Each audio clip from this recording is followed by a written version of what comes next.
জাতীয় বিষয় ভগবান শ্রীকৃষ্ণের উত্তরাগস্ত লীলা অর্থাৎ ফেরো দিবস। ইতিপূর্বে আমরা পূর্বাহ্নকালে আস্বাদন করেছি নন্দনন্দন কৃষ্ণ পিতা নন্দ মহারাজের নবলক্ষ ধেনু সম্পদ লইয়ে তিনি সকার সঙ্গে গোষ্ঠ ক্ষেত্রে আগমন করেছেন। অর্থাৎ গোষ্ঠ ক্ষেত্রটি সেই ক্ষেত্র বাবা যেখানে পিতৃধন চারণ করা হয় এবং পিতৃধন রক্ষা করা। তিনি আজকে পিতৃধনের রাখাল। ও মায়েরা, আমার গোবিন্দ যেমন পিতা নবলক্ষ ধেনু সম্পদ লয়ে গোষ্ঠী এসেছেন, আমরাও কিন্তু পরম পিতার সম্পদ লইয়ে এই সংসার গোষ্ঠ ক্ষেত্রে আমরা এসেছি। গৌর হরিব। সংসারটি হচ্ছে একটা গোষ্ঠ ক্ষেত্র মা। আর যে সম্পদটা আমরা লয়ে এসেছি এই সম্পদ আমার নিজের নয়।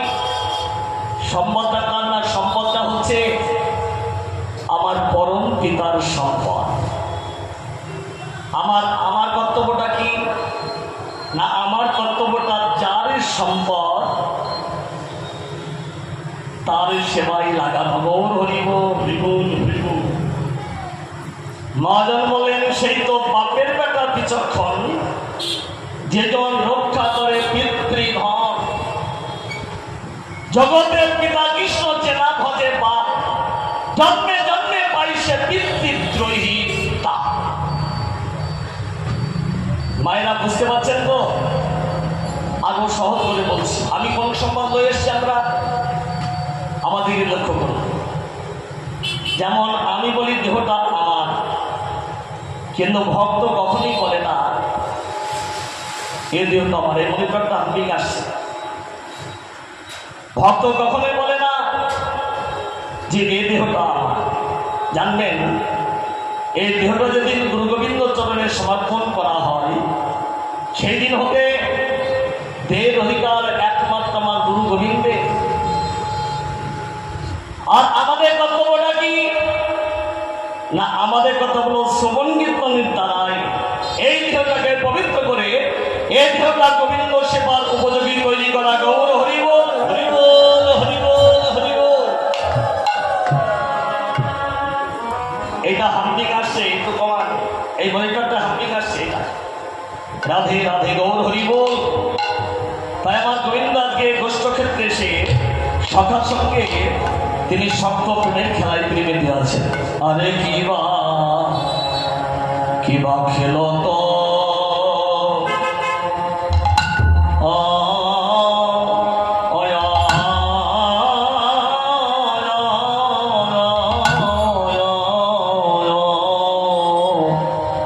খেল তো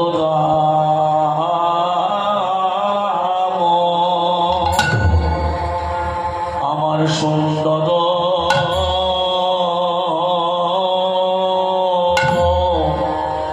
শ্যাম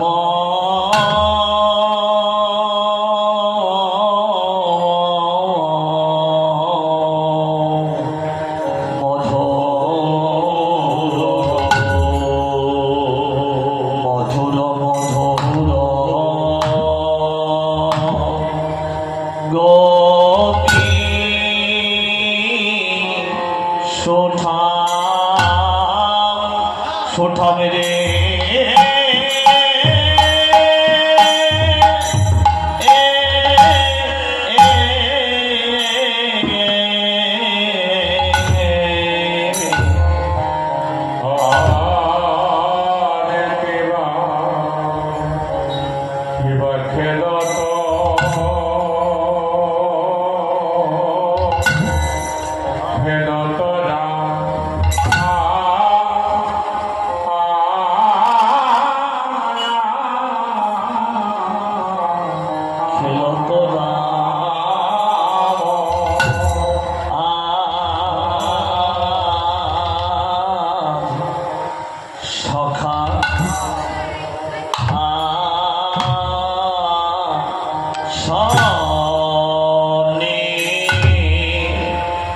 সখা শোনে কি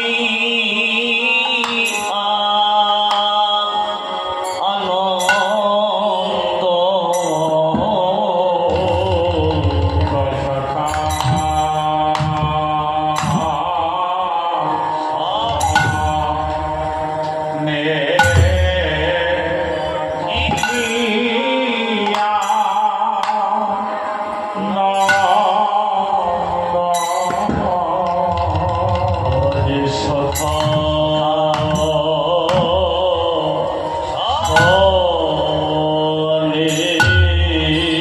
খেলছেন আমার গোবিন্দ নন্দ আজ সখা সনে খেলা করে সখা সনে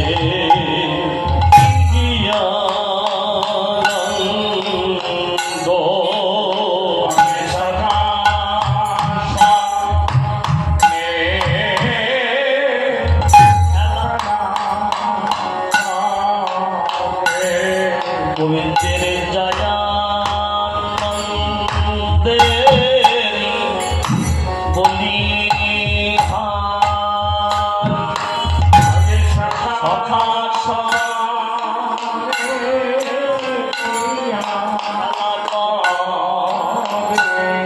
গোবিন্দের জয়ানন্দে বলি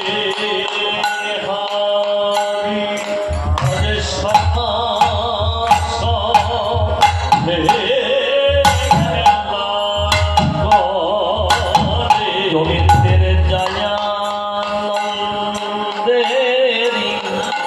বলিহার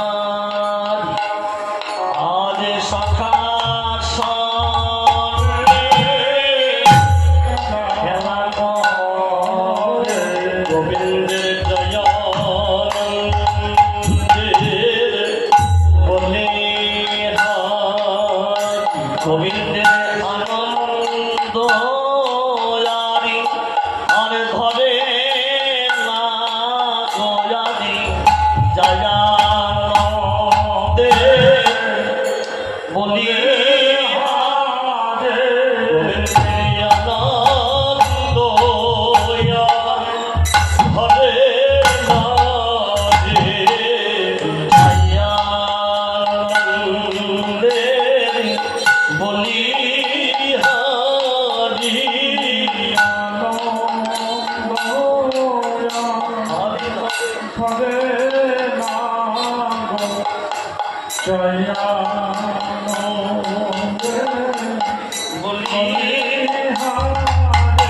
গোবিন্দের আনন্দ ধরে আজ সনে অনু খেলা করে গোবিন্দেরই আনন্দ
জানি আনন্দেতে খেলা করে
সখার সঙ্গে তিনি সখ্য প্রেমের খেলায় মেতে আছেন। আহা খেল তোরাম সন্ধ্যা শ্যাম মধুর মধুর প্রতি সখা খেল তোরাম সন্ধ্যা শ্যাম মধুর মধুর প্রতি সখা খেল তো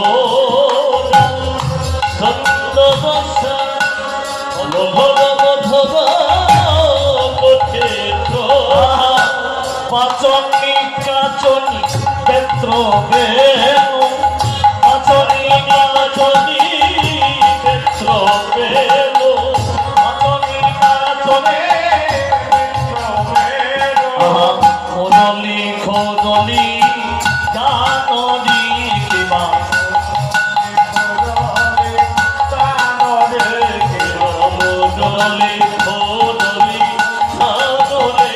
গোবিন্দের দয়া নন্দের বলি হারি খোদনে খোদনে কানরে আহা গাইয়া নন্দের বলি হারি হরি বলে আনরে গায়া নন্দের বলি হারি খোদনে খোদনে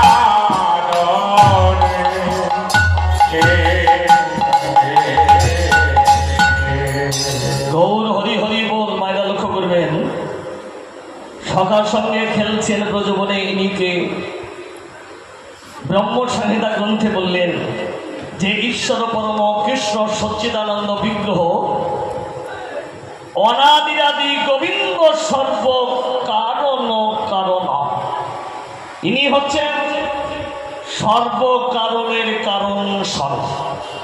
শ্রীমদ্ ভাগবত বললেন যে এতে চাংশ কলা পুংস কৃষ্ণস্থ ভগবান স্বয়ং ইন্দ্রাদি ব্যাকরণ লোকং বিড়য়ন্তি যুগে যুগে।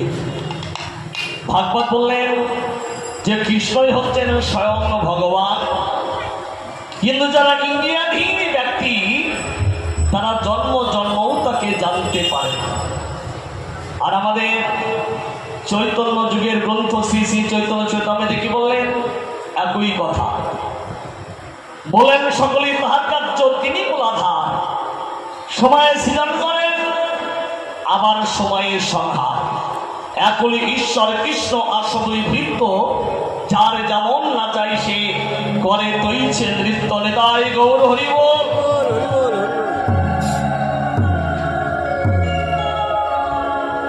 আচ্ছা মা, যিনি স্বয়ং ভগবান, তার আবার এত লীলা এত খেলা খেলবার বাসনা কেন জাগলো মা? আর ভগবান তিনি দেবদেহ ধারণ করে বৃন্দাবনে না এসে বলুন কেন তিনি নরদেহ ধারণ করে বৃন্দাবনে আসলেন? ভগবানের হাতে দেবলীলা, তার দেবদেহ ধারণ করে না এসে কেন তিনি নরদেহ ধারণ করে আসলেন? এখানেও ভাগবত কলম দিলেন। ভাগবত বলেন, অনুগ্রহায় ভক্তানাং মানুষং দেহমাশ্রিত ভজতে তাদ ঋষিগিরা যা সুত্ত তৎপর হবে। সে গোলক বিহারী শ্রীহরি এই ভক্তের প্রতি অশেষ অনুগ্রহ পরায়ণ হয়ে তিনি মানব দেহ ধারণ করে বৃন্দাবনে আগমন করলেন। কেন ভগবান ভাবলেন, আমি যদি মানুষ হয়ে মানুষের মধ্যে গিয়ে যদি মানুষের মতো করে লীলা করি, তাহলে আমার সান্নিধ্য ভক্ত অতি সহজে লাভ করতে পারবে। গৌর হরি বল, হরি বল, হরি বল, হরি বল। তাই ভগবান তিনি নররূপে এসেছেন একমাত্র আমাদেরকে কৃপা করবার জন্য। তবে এটা আমাদের ভাবলে চলবে না মা, যে আমার ভগবান মানুষ হয়ে এসেছেন, আবার আমরাও মানুষ। মানে অনেক তফাৎ মা, অনেক তফাৎ। যেমন আমার দেহটা প্রাকৃত রক্ত মাংস দিয়ে তৈরি। এই দেহটার একদিন বিনাশ আছে, বিনাশশীল দেহ। কিন্তু ভগবান যদিও নররূপে এসেছেন, কিন্তু জানবেন ভগবানের দেহটা আমার মতো প্রাকৃত রক্ত মাংস দিয়ে তৈরি নয়। তার দেহটি হলো অপ্রাকৃত দেহ, অর্থাৎ চিন্ময় দেহ। অর্থাৎ তিনি হলেন বিভু চৈতন্য, আর আমরা হলাম অনুচৈতন্য। মানে কৃষ্ণ শক্তিটা আমার মধ্যে আছে, তবে আছে সেটা অনু পরমাণু রূপে। অর্থাৎ তিনি হলেন অখণ্ড, আর আমরা হলাম খণ্ড। তিনি বৃহত্তম, আর আমরা হলাম ক্ষুদ্রতম। তবে ক্ষুদ্রতম হয়েও প্রত্যেকটা জীবের একমাত্র কর্ম বা ধর্ম হলো সেই বৃহত্তমের সঙ্গে যোগ স্থাপন করা। গৌর হরি হরি বল, হরি বল, হরি বল। তাহলে এইবার আমাদের জানতে হবে মা, আমরা তার সঙ্গে কেমন ভাবে যোগ স্থাপন করব। কেউ যদি মনে ভাবেন যে ভগবানকে ভালো ভালো দ্রব্যাদি দিয়ে সেবা দিয়ে আমি ভগবানকে আপন করে লাভ করব, কিন্তু ভগবান এটা বিচার করেন না মা। কে আমাকে রাজভোগ দিল, কে আমাকে ননি মাখন ছানা দিল, কে আমাকে ফলমূল মিষ্টান্ন দিল, তিনি এটা বিচার করেন না। তিনি বিচার করেন যে আমাকে কে কতটা ভক্তি যোগ করে দিল। তাই শাস্ত্রে কি বললেন? শাস্ত্রে বললেন, নান্য প্রচার কীর্ত পূজন মাত্র বন্ধ, মাত্র বন্ধ প্রেমী নৈব ভক্ত হৃদয়ং সুখং বিদ্যুতং সাৎ যাবাদি ক্ষুদস্তি যঠরে জড়ঠা পিপাসা তাবাদে সুখায় ভবত নানো ভক্ষপে, নানো ভক্ষপে। শাস্ত্রে বললেন, যত উপাচারেই ভগবানকে সেবা দেওয়া হোক না কেন, হৃদয়ের শুদ্ধ প্রেমী যেমন ভগবানকে বিগলিত করতে পারে, অন্য কোন দ্রব্যে তা পারে না। আমার ভগবানকে দিতেই যদি হয়, তবে অন্তরে প্রেম ভক্তিটা তুমি তার চরণে দাও। অগমন তুলসী ভক্তি চন্দন কেউ যদি তারে ভগতিতে তারে আহলে তুলসী ভক্তি চন্দন কেউ যদি তারে দিতে পারে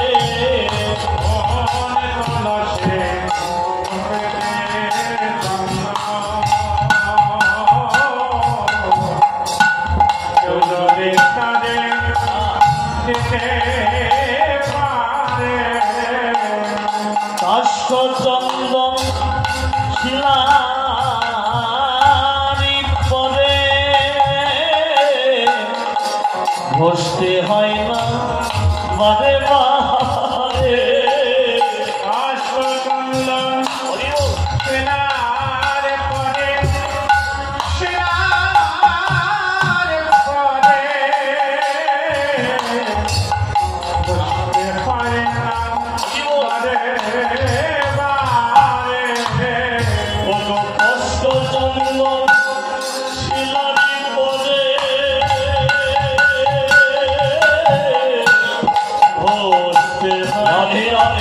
বারে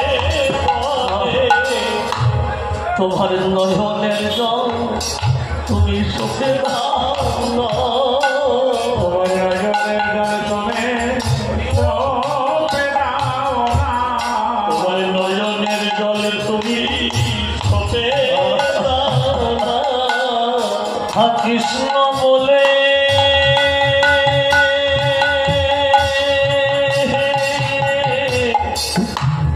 বলে কেটে কেটে আমার নয়নের জল তুমি সপে দাও না হাসতে বলে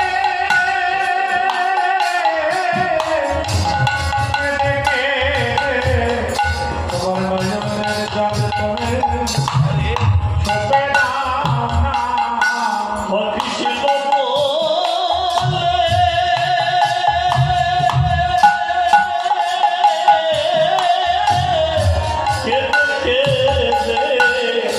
তোমার নয়নের জল সপে দাও না বলো আমার কি আছে কি দিব তোমার আমার কি আছে কে দিব তোমার কি আছে কি দিব তোমার আমার নয়নের জল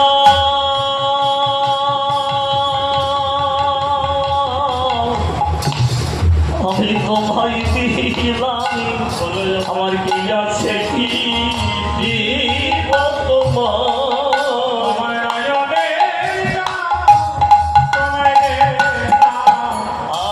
আমার কি আছে কে দেব আমার নয়নের তোমায় দিলাম রানী গোবিন্দ তুমি গ্রহণ করো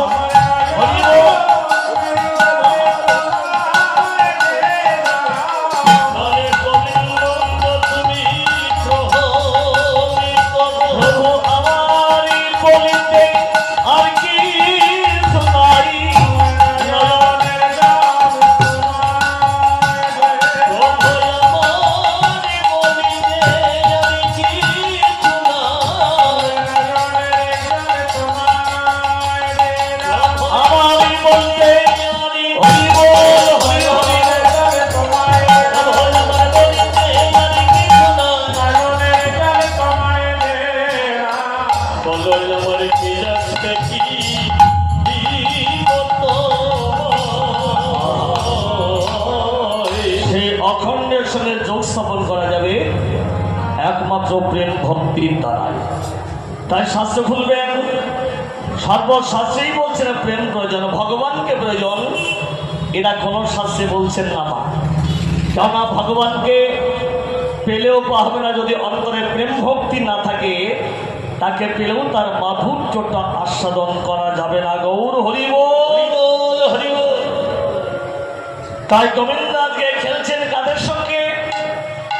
প্রিয় শ্রীদাম সুদাম মেলি তপন তনয়া তীরেতে গেলি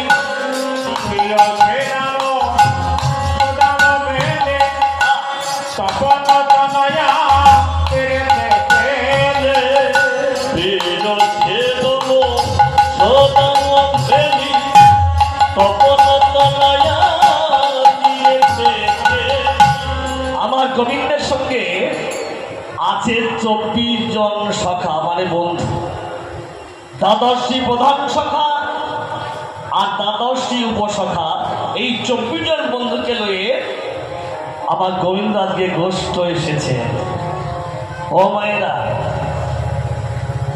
আমরা যে সাংসদ গোষ্ঠ ক্ষেত্রে এসেছি মা, আমাদের সঙ্গেও আছে 24 জন বন্ধু।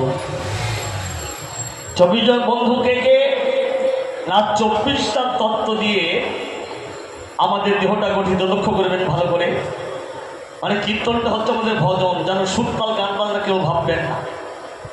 কীর্তন হচ্ছে আমাদের ভজনের শ্রেষ্ঠ অঙ্গ।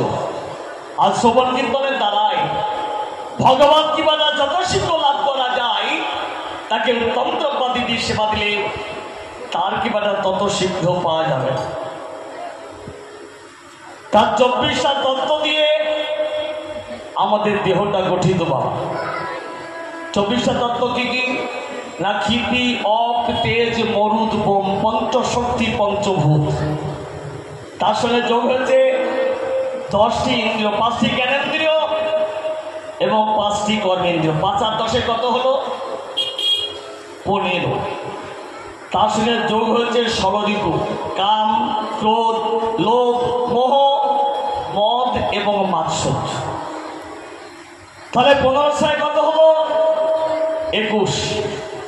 তার সঙ্গে যোগ হয়েছে মন বুদ্ধি এবং অহংকার। এই 24টা তত্ত্ব দিয়ে দেহটা গঠিত। এই 24 জন বন্ধুকে লয়ে আমরা সাংসারিক গোষ্ঠ ক্ষেত্রে এসেছি।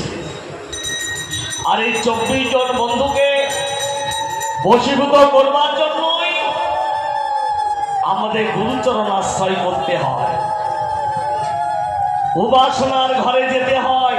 কেন না? 24 জন বন্ধুকে বশীভূত করে রাখবার জন্য। কেন? বন্ধু যদি একবার শত্রু হয়, জানবেন ধ্বংস অনিবার্য। গৌর হরি বল।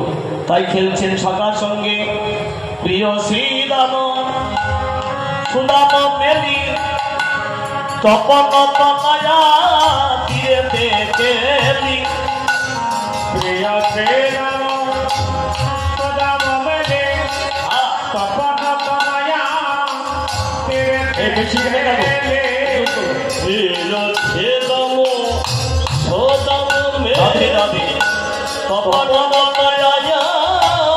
তীরেতে ধবলি শ্যামলি আমরি আমরি ধবলি শ্যামলে আমরে আমরে ধবলি শ্যামলি আমরে ফুকরি বল তো কানরি দিবান ফুকরি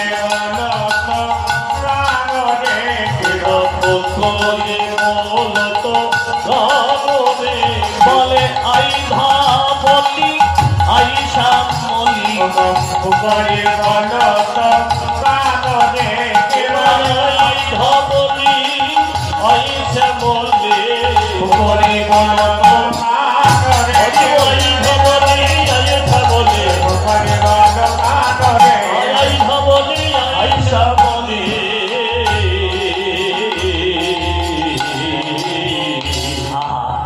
সকার সঙ্গে খেলছেন, শোভাটা কেমন? বয়সে কিশোর মোহন ভাবি জয়ছে ইন্দু জলদ কাপি। বয়সে কিশোর ভাবি জয়ছে জলদ কাপে বয়সে কিশোর মোহন ভাবি জয়ছে ইন্দু জলদ কাপি। গোবিন্দ আমার নবকিশোর নটবর। শাস্ত্রে বলেন শ্রীকৃষ্ণের যত খেলা সর্বোত্তম নরলীলা নরবপু তাহারি স্বরূপ গোপবেশ বেণুকর নবকৈশোর নটবর নরলীলার হয় অনুরূপী গৌর হরিবোল হরিবোল হরিবোল। এখানে বৈষ্ণব কবি কিঞ্চিৎ কৃষ্ণ রূপের কথা বলেছেন। বয়সে কিশোর মোহনভাতি জয়ছে ইন্দু জলদোকা। আচ্ছা বলুন তো মা, কৃষ্ণ রূপটা কোথায়? একজন বলেন কেন কৃষ্ণ রূপ কৃষ্ণের অঙ্গে? আরেকজন ভক্ত বললেন না, আমরা যদি কাউকে প্রশ্ন করি চিনি যে মিষ্টি লাগে, বলুন তো চিনির মিষ্টত্ব কোথায়? আমরা যদি কেউ চিনির বস্তার উপরে দাঁড়িয়ে আমরা মুখে যদি কেউ চিনি চিনি চিনি চিনি বলি, তার মিষ্টত্ব লাভ হবে কি? না। চিনির মিষ্টত্ব কখন লাভ হবে?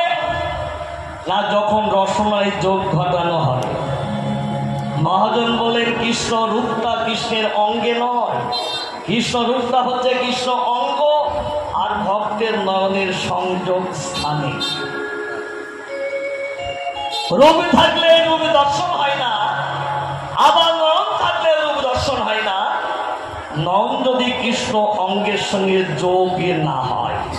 নিদায় গৌর হরি হরি বল। তাই বয়সে কিশোর মোহনভাতি জয়ছে ইন্দু জলদোকাতি। বয়সে কিশোর মোহনভাতি জয়ছে ইন্দু জলদোকাতি। বয়সে কিশোর মোহনভাতি জয়ছে ইন্দু জলদোকা। তারু চন্দ্রিকা কুঞ্জাহার তারু চন্দ্রিকা কুঞ্জহার। চন্দ্রিকা কুঞ্জাহার। পদনে মদন ভানরি পদনে মদন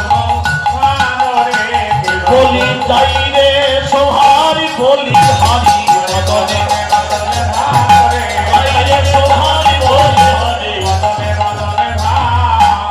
পদনে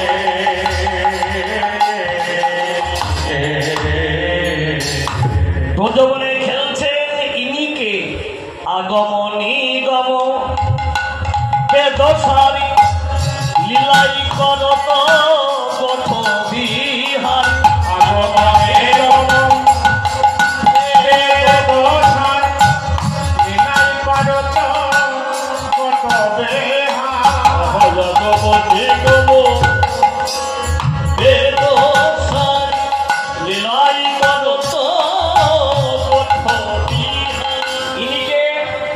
লক্ষ্য করুন, বলেন আগমন নিগম বেদসার। আমাদের ভারতবর্ষটা হচ্ছে আর্য সাধনার দেশ। যত মহর্ষি, যত দেবর্ষি, যত অবতার এই ভারতবর্ষের মাটিতে এসেছেন, পৃথিবীর অন্য কোনো মাটিতে আসেন নাই। তবে আমাদের ভারতীয় সাধনার দুটো ধারা, একটা হচ্ছে আগম আর একটা নিগম। আগমের শাস্ত্র হচ্ছে তন্ত্র, তন্ত্র হচ্ছে শক্তিবাদ, আর নিগমের শাস্ত্র হচ্ছে বেদ, বেদ হচ্ছে পুরুষবাদ। তাই অদ্যাবধি আমাদের সাধনের মধ্যে যুক্তি তর্ক চলছে। যারা আগম শাস্ত্রে বিশ্বাসী তারা বলছেন শক্তি আগে, আর যারা নিগম শাস্ত্রে বিশ্বাসী তারা বলছেন না না শক্তি মান আগে। আচ্ছা বাবা, বিদ্যুৎ একটা শক্তি, তাই না? আমরা বিদ্যুতের দ্বারাই গম পিষে আমরা আটা তৈরি করি। আচ্ছা বলুন তো মা, ওই বিদ্যুতের তার যদি আমরা গমের বস্তার মধ্যে দিই, আটা পাবো কি? তাহলে শক্তি বড় হলো কি করে? তাহলে আটা পাবো কি করলে? না বিদ্যুতের তারটা একটা মেশিনের মধ্যে দিতে হবে। সেই মেশিনটা যখন চলবে, সেই মেশিনের মধ্যে গম দিলে আমরা আটা পাবো। তাই তো আমাদের শাস্ত্রে বললেন যে রাধা পূর্ণ শক্তি কৃষ্ণ পূর্ণ শক্তিমান, দুই বস্তু ভেদ নাই, একই সমান। গৌর হরিব হরিবল হরিবল হরিবল। শক্তিমান হচ্ছে অভেদ তত্ত্ব।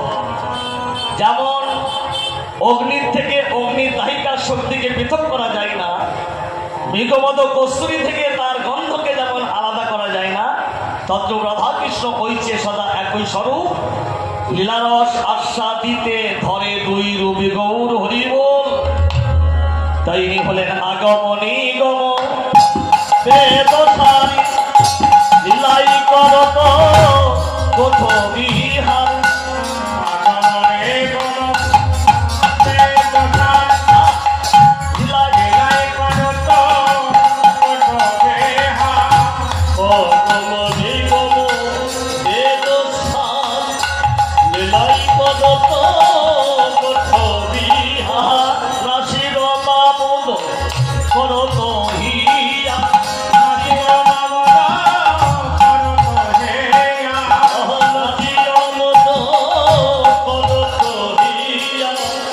শিরমামদ কর কহিয়াসি চরণে শরণ দান।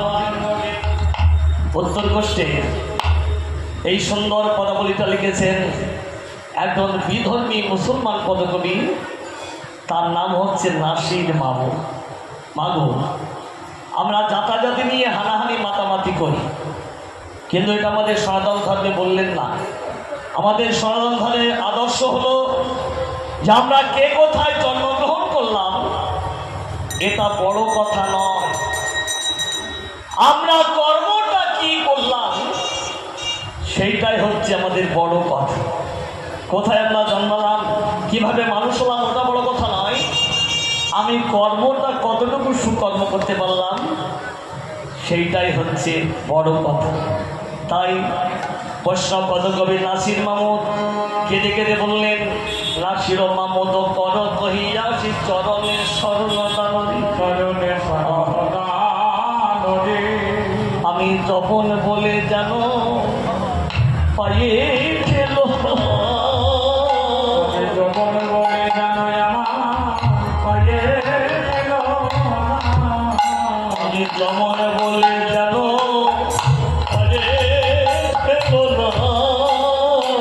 তোমার ওই চরণে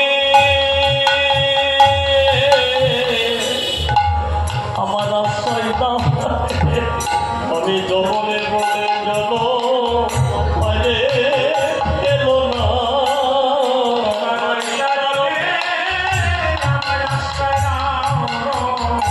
আমি যমনে বলে জানো তোমার ওই চরণে আশ্রয় দাও হে। আমি যমনে বলে জানো পারে এলো না, আমি যেন তোমার সেবাই একটু লাগিতে পারি।